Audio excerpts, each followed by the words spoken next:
I found my husband's secret.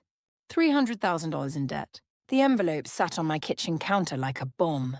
I'd found it that morning in David's desk drawer, the one he said was just boring financial stuff. 27 years of marriage, and I'd trusted him with everything. My hand trembled as I read the bank statement. Negative $287,432. How is this even possible? I sat down hard. Outside, the October sun glinted off our Mercedes. The four-bedroom colonial around me suddenly felt like a stage set. Beautiful. Hollow. Fake. My phone buzzed. David dinner with clients. Love you. Love you.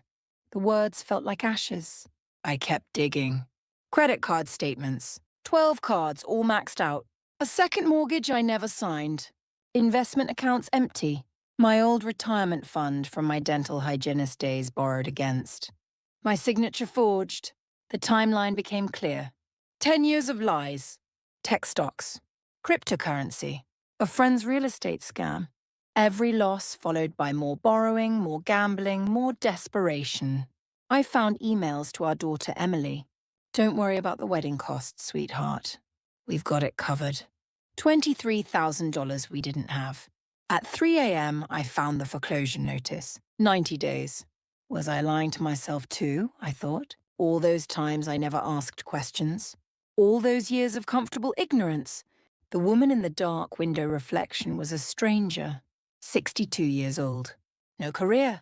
No income. No idea who Margaret even was anymore. For 27 years, I'd been David's wife, Emily's mother, the woman with the perfect house at the country club. But who was I? David came home at 7:15 a.m. His face went white when he saw me at the table, documents spread like evidence. He tried to explain. He'd been working to fix it, he said. Didn't want to disappoint me. I'd been so proud of him, of our life. How could he tell me he'd failed? Failed. I asked him if he thought I married him for money. For the house and the car and the status. He hesitated, then said I liked the life. The nice things. My friends. Something snapped inside me. Those weren't my friends, I told him. Those were women I pretended with because we lived in the right zip code. I didn't even like them. The silence felt like glass breaking. I thought about young David in his studio apartment. We'd eaten ramen and been happy. When had we started measuring worth by our address? Was it him or both of us? I told him we sell everything. Start over. But with one condition, I handle the money now. Every dollar. Every decision. And if he lies to me one more time about anything, I'm gone. He nodded, crying. I watched and felt nothing. Not satisfaction. Not pity. Just emptiness where 27 years of trust used to be. Can I really forgive him? I wondered. Or am I just too scared to start over alone at 62? I didn't know. But I knew I was done being afraid. The for sale sign went up on Tuesday. The neighbors whispered, "Let them." We moved into a 2-bedroom apartment. No granite. No Mercedes. Just honest walls and honest rent. Emily cried when she found out. Why didn't we tell her sooner? Why didn't we let her help? What kind of mother teaches her daughter that money equals love? I wondered. I started back at Dr. Patterson's dental office after 27 years. My hands shook that first day, but Dr. Patterson was kind. The patients loved me, he said. David took a second job at Best Buy. I watched him leave in that blue polo shirt and saw something like death in his eyes. His former colleague came into the store that first week. Barely looked at him. Just pointed at a laptop and left. David sat in the dark for 2 hours that night. Is this what we've become? I thought. 2 broken people too wounded to help each other? Then, 6 weeks in, everything changed. David came home after midnight on a Thursday. I'd been lying awake imagining the worst. But he looked different. He told me about a kid at the store, 18, maybe 19, trying to buy a laptop for college with almost no money. David spent 3 hours helping him find refurbished options, student discounts, showing him how to maximize every dollar. The kid shook his hand, said David changed his life, that now he could actually go to school. David's voice broke. He said he'd spent 20 years managing other people's money, making them richer. And not once, not one single time had anyone said he'd changed their life. He cried, really cried. Not the desperate tears of someone caught. The deep sobs of someone realizing they'd wasted decades, chasing the wrong thing. I felt something shift. Not forgiveness, something quieter. Recognition. Maybe we were both lost. I didn't go to him. Not yet. But I didn't turn away either. One day at a time, I said. With honesty. One day at a time.